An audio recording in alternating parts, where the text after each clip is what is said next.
I don't like Donald Trump. I used to. I found him spontaneous, real, entertaining, but now I realize he's a mean bully. I know this partly because I saw that video of Trump mocking a disabled reporter. You got to see this guy. Oh, I don't know what I said. I don't remember. Trump's opponents quickly made this ad based on that video. When I saw Donald Trump mock a disabled person, I was just shocked. You got to see this guy. Oh, I don't know what I said. I don't remember. When I saw Donald Trump mock somebody with a disability, it showed me his soul. It showed me his heart. And I didn't like what I saw. Me neither. How cruel Trump was. The reporter has a disease and Trump mocks him. But wait a second. Trump waves his arms around. The reporter's disability means he can't move his arms. Also, Trump did something similar when mocking a general who said something he didn't like. What do you think about ISIS? Oh, ISIS is very tough. Trump also used the same motion to mock Ted Cruz. They said, Senator Cruz, what do you think of waterboarding? Oh, I don't want to talk about it. You know, he didn't want to talk about waterboarding. Turns out this is a Trump performance gimmick. It's not very nice, but it doesn't appear directed at a disabled person. But I didn't know this until I started researching this show. I'm a media junkie, but I never saw the other side of the story. The media really didn't cover it.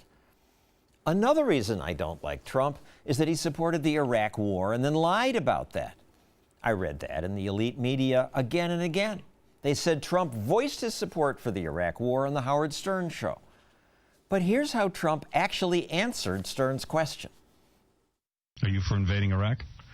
Yeah, I guess so. I guess so. It's hardly a pushing for war. Later, as the drumbeat built for Bush to go into Iraq, Trump said this to Neil Cavuto. Perhaps he shouldn't be doing it yet, and perhaps we should be waiting for the United Nations. I wouldn't call that gung-ho support like so many commentators have said. Again, researching this show, I was surprised. The ruling class totally distorted that story.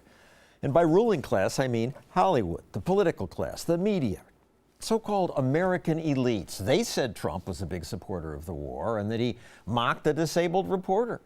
And I never heard the other side of the story. I feel pretty dumb. Makes me wonder what else I don't know.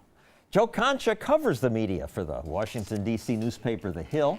So what else do I know? I mean, Trump lied, I really believed, about his support for Iraq. John, I would argue that that was the first time he was ever even presented that question. Remember, he's a businessman at the time. Howard's interviews, if you listen to Stern, can go on for 90 minutes without a commercial. He'll just bring up anything. Before the war, yeah, I guess so. You don't hear that side of it, though. Why not? Why doesn't the media pick it up? Just because they hate Trump so much and they want to embarrass him? There's a visceral hate for Trump.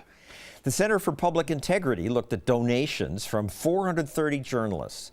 96% went to Hillary. 96%? Wow, I thought it would be higher, actually, to be quite honest with you. And your own newspaper analyzed ABC, NBC, CBS coverage on one Thursday this month. They spent 23 minutes on the Trump sex allegations. Mm-hmm.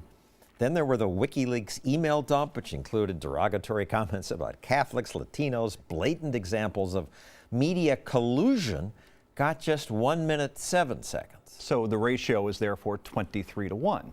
In the New York Times, John, the same day, there were 11 stories on Donald Trump, including one in the sports section, all deemed negative. Zero on Hillary Clinton. So 23-1, 11-0. I get that Trump's going to get more coverage. I get that he rates more, he gets you more clicks. Give me 2-1, and I won't complain about it. But 23-1, 11-0? But I'll push back. Okay. Groping, sex, it's just going to bring in more eyeballs. Sizzle always beats steak, and sex always beats substance. So I get that. What the public wants to hear about. 23-1 hear about, though? In other words, you do this show, right? You have 6 blocks, A through F. You want to give me A and B for Trump and then C and D to Hillary? Would that be so hard? No, it's all Trump. Other wiki points. There was interesting stuff that could have been covered more. Donna Brazile giving Clinton debate questions ahead of time. It was covered, but wasn't big. Brazile barely got covered, relatively, in my opinion. Remember in the email, John, subject header said, from time to time I get debate questions, meaning it happened more than once. The Politico reporter wrote to Podesta, because I become a hack, I will send you the whole section that pertains to you. Please don't share or tell anyone I did this. He's sending his story for approval to Podesta? Yes.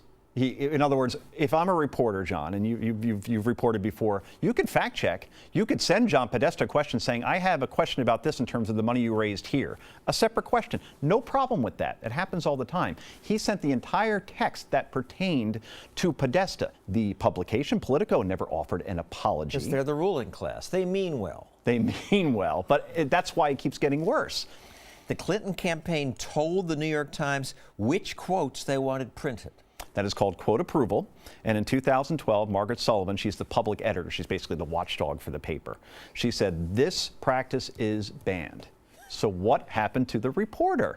Nothing. The editor there wasn't even an apology about it. And that's the thing. It's not even being acknowledged, and there is no contrition as well, which would go a long way with the reader saying, I know I did this, I shouldn't have, I'm sorry. All right. Now, I mean, they're in the tank. And of course, the New York Times leans left. I wouldn't read it, except that as a news person, I think. You think it leans left? You know the last time they endorsed a Republican candidate?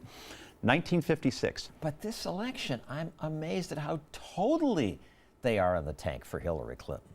Every day they do several anti-Trump stories, and much less about Clinton's emails, her lies, her pay-to-play tricks. This week I had to laugh when I opened the paper to see this big, it's like the centerfold, a 2-page spread listing all the people, places, and things Donald Trump has insulted. For example, Joe Biden is not very bright. Elizabeth Warren, sad to watch. Pocahontas. Jeb Bush is weak, had to bring in mommy to take a slap at me. Okay, I get it. Trump likes to insult people, but has the Times ever run a 2-page spread and say, Hillary's scandals and lies? They could. Just before she became First Lady of Arkansas, she started trading in cattle futures. She turned $1,000 into $6,000 overnight. After 10 months, she had $100,000. But she said, I never received preferential treatment. Then came Travelgate, Whitewater, dodging sniper fire in Bosnia. The video showed there was no sniper fire. In fact, she posed for photographs. She just lied. Her lies and scandals go on and on. The Times could easily fill 2 pages with them, but they don't. Instead, they zero in on Trump, running stories like this one. They say during the second debate, Trump was stalking Ms. Clinton like prey.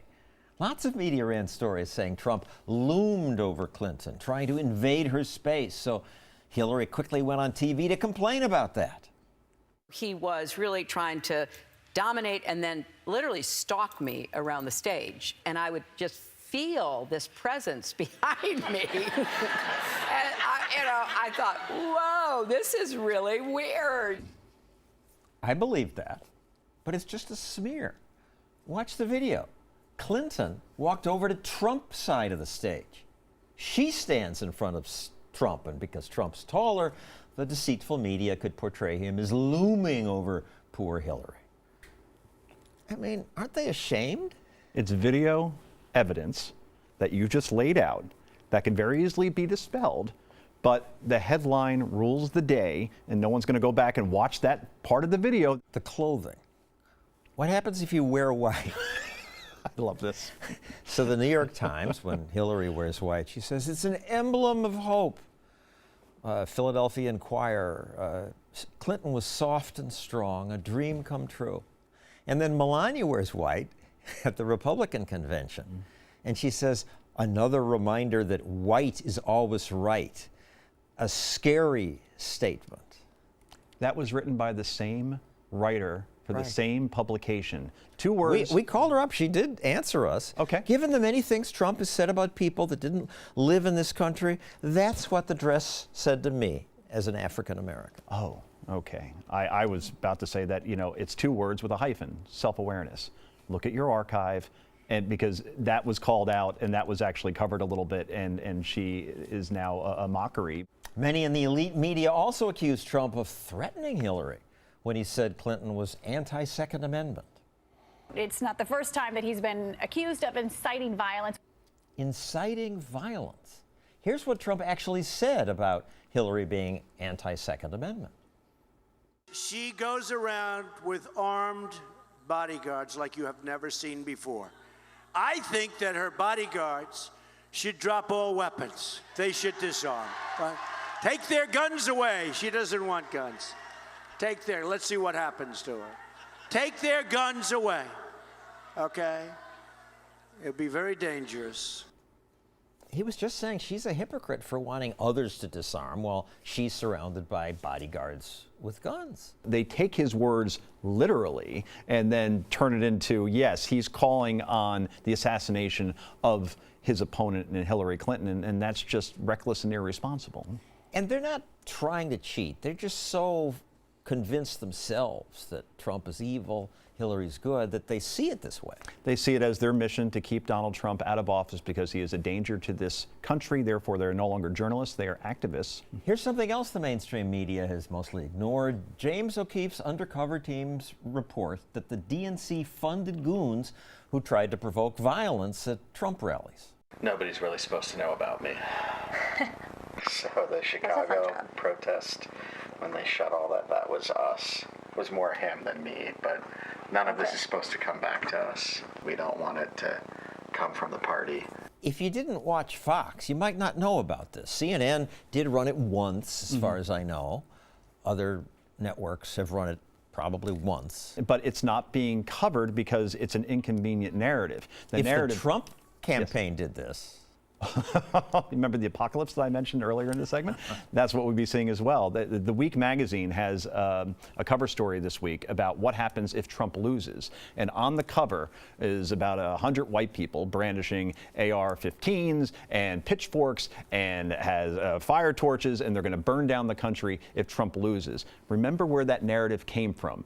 Trump people are violent because we saw violence over the summer at these rallies. It turns out that they were incited by a Democratic campaign, but we don't hear about that. Thank you, Joe Concha.